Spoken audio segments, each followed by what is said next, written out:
Hai guys, kembali lagi di channel aku Apoteker Lani. Dan hari ini aku mau bukan jelasin sih, aku lebih ke mau sharing tentang pengurusan SIPA. Kalau misalnya kalian ini dari orang yang bukan apoteker, SIPA itu adalah surat izin praktik apoteker. Jadi itu kayak sebuah paspor untuk supaya apoteker itu bisa berpraktik secara legal. Kalau nggak punya SIPA berarti dia kan ilegal gitu. Oke, tapi aku masuk ke rumah dulu ya.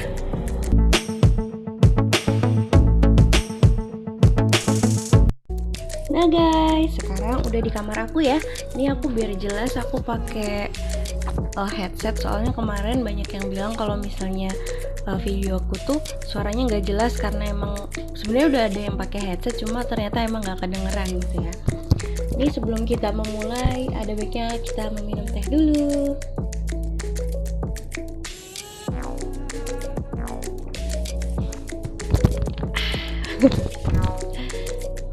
Kita tiba di episode Parma Talk. Let's spill the tea. Nah, sekarang aku mau jelasin cara pembuatan SIPA. Kalau 5 tahun yang lalu aku masih mengurus SIPA itu di Dinas Kesehatan. Tapi waktu zamannya Pak Jokowi, semua yang semua pengurusan izin tuh dijadikan satu di dinas satu pintu, maka semuanya termasuk pembuatan SIPA pindah ke satu pintu. Nah, awalnya itu kita membuat rekomendasi SIPA dulu. Ada ayam, maaf ya kalau ada suara ayam. Jadi membuat rekomendasi SIPA dulu di IAI. Nah, nanti kalau sudah dikeluarkan oleh IAI dalam bentuk rekomendasi SIPA untuk diberikan ke satu pintu. Tapi sebelumnya nanti ada syarat-syaratnya, nanti di belakang akan aku jelasin ya. Nah, setelah mengumpulkan berkas itu nanti diberikan ke satu pintu. Setelah dari satu pintu akan dapat rekomendasi ke dinas kesehatan untuk penerbitan SIPA. Setelah itu berkas-berkasnya yang tadi diberikan ke satu pintu difotokopi, kemudian fotokopi dan aslinya diberikan kepada dinas kesehatan beserta rekomendasinya. Rekomendasi yang sebelumnya sudah diberikan ke itu, nanti tinggal menunggu kapan rekomendasi untuk ke satu pintu untuk disetujui diterbitkan SIPA-nya itu dikeluarkan. Nah, kalau misalnya sudah, nanti dari dinas kesehatan itu berkas yang tadi difotokopi disertai rekomendasi yang dari dinas kesehatan diberikan kembali ke satu pintu. Nah, setelah itu kita tinggal menunggu deh SIPA-nya jadi. Kalau kemarin sih infonya kurang lebih 4 hari.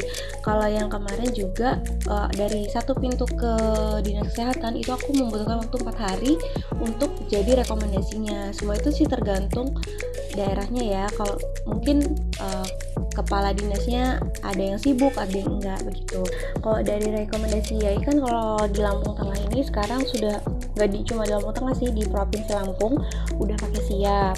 Kita udah nggak pakai manual. Sebenarnya pakai siap itu lebih mudah loh daripada pakai yang manual. Kalau misalnya kelihatan banyak itu memang gimana ya, kalau dulu itu kita ditagihnya langsung sama orangnya gitu.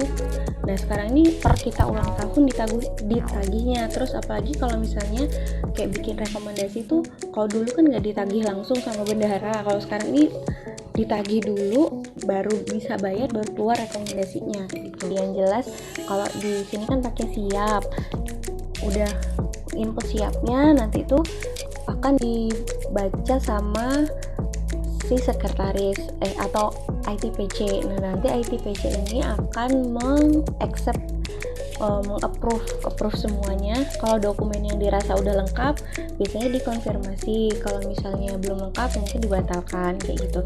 Kalau misalnya dokumen sudah lengkap, sudah dikonfirmasi, nanti akan ada pilihan tuh mau diadakan pembekalan atau tidak. Biasanya sih kalau di yang Lampung Tengah diadakan pembekalan ya. Nanti kalau pembekalan itu audit. Nanti kalau sudah selesai pembekalan, nanti di pembekalan tuh emang ada dokumen-dokumen yang harus dilengkapi. Dokumennya itu kayak terus pokoknya syarat-syarat lain kayak gitu, yang itu sebenarnya berbeda-beda tiap tiap IAI-nya gitu, tiap cabangnya. Kalau sudah nanti mungkin disetujui, nah baru nanti akan muncul tagihan di siapnya. Ini tagihan untuk rekomendasi. Nah misalnya sudah bayar, sudah upload, diklik transfer, nanti akan dari bendahara akan approve pembayarannya. Itu kalau misalnya sudah di approve, baru ITPC bisa konfirmasi accept dari permohonan tadi. Nah setelah itu kalau misalnya di anggota akan keluar kwitansi.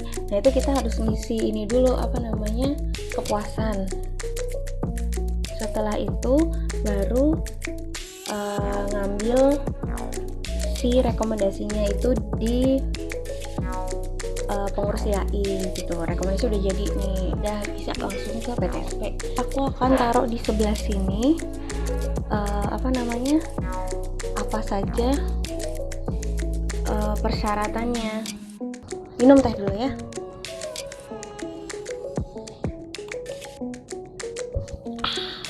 Ini teh oolong. Mungkin besok kalau kayak gini lagi spill the tea, kita pakai teh kelor ya, produk aku. Oke, jadi yang harus disiapkan itu waktu ke satu pintu ya, surat permohonan kepada Kepala Dinas Kesehatan yang diberikan materai 6.000. Jadi si apotekernya ini bikin surat permohonan ke Dinas Kesehatan untuk pembuatan SIPA kayak gitu. Nah terus ini dikasih materai 6.000. Kalau misalnya nggak punya formatnya tuh bisa kok searching di Google banyak. Terus yang kedua itu fotokopi ijazah apoteker. Yang ketiga fotokopi STRA yang dilegalisir oleh KFN. Yang keempat surat keterangan sehat dari dokter. Nah ini bisa ke dokter keluarga atau dokter yang di puskesmas juga bisa. Yang penting surat sehat gitu. Terus fotokopi KTP sama surat pernyataan dari pimpinan dan sarana kesehatan sebagai SIPA penanggung jawab di atas materai 6.000. Jadi ini nanti minta ke PSA atau minta ke direkturnya sebagai surat bahwa kalian tuh sudah diterima sebagai karyawan di sana dan ditunjuk sebagai apoteker penanggung jawab. Selanjutnya surat pernyataan dari yang bersangkutan sebagai SIPA penanggung jawab di atas materai 6.000. Nah ini nanti bikin surat kayak pernyataan bahwa saya ini adalah penanggung jawabnya kayak gitu. Itu juga sebenarnya bisa dicari di Google, itu udah banyak kayak gitu. Nah ini rekomendasi dari OP. Rekomendasi dari OP itu ya rekomendasi dari IAI. Terus yang terakhir adalah pas foto 3x4 42. Nah semua dokumen ini kalian fotokopi sebelum ke PTSP ya, untuk mempermudah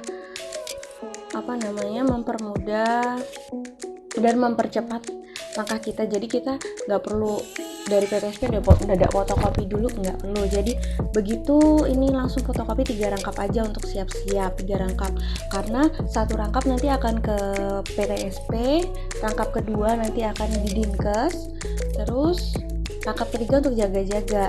Nah, terus di sini STRA yang dilegalisir KFN. Untuk yang di dinas itu kasih yang asli, tapi untuk yang PTSP itu kasih yang palsu, fotokopi. Jadi kayak misalnya pas foto juga nanti itu dinas nggak perlu pas foto, tapi tetap waktu pas nyerahin berkas tetap dikasih, nanti ditanyain lagi aja pas fotonya boleh diambil atau enggak. Sama kayak yang ada legalisirnya sama rekom yang asli itu dikasih ke dinas kesehatan. Kalau misalnya yang PTSP cukup fotokopi aja kayak gitu. Terus apa lagi ya,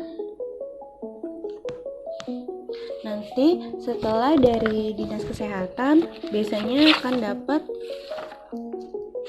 PTSP dulu. Dari PTSP nanti dapat kayak gini nih. Nah ini namanya rekomendasi dari PTSP untuk rekomendasi SIPA. Nah setelah itu nanti kan menunggu di dinas kesehatan bisa cepet atau bisa berhari-hari ya, itu kan tergantung dari dirinya. Nah, nanti dapat seperti ini. Ini adalah surat izin praktek rekomendasi untuk penerbitan SIPA. Tuh, nanti ditandatangani oleh kepala dinkesnya. Ya, ini habis itu udah deh nunggu SIPA-nya jadi. Kalau udah SIPA-nya jadi udah, kalau misalnya kayak rumah sakit udah bisa langsung masukin berkasnya ke distributor atau masukin berkasnya ke rumah sakit. Tapi kalau bisa yang namanya SIPA asli itu tetap dipegang apoteker, karena takutnya nanti terjadi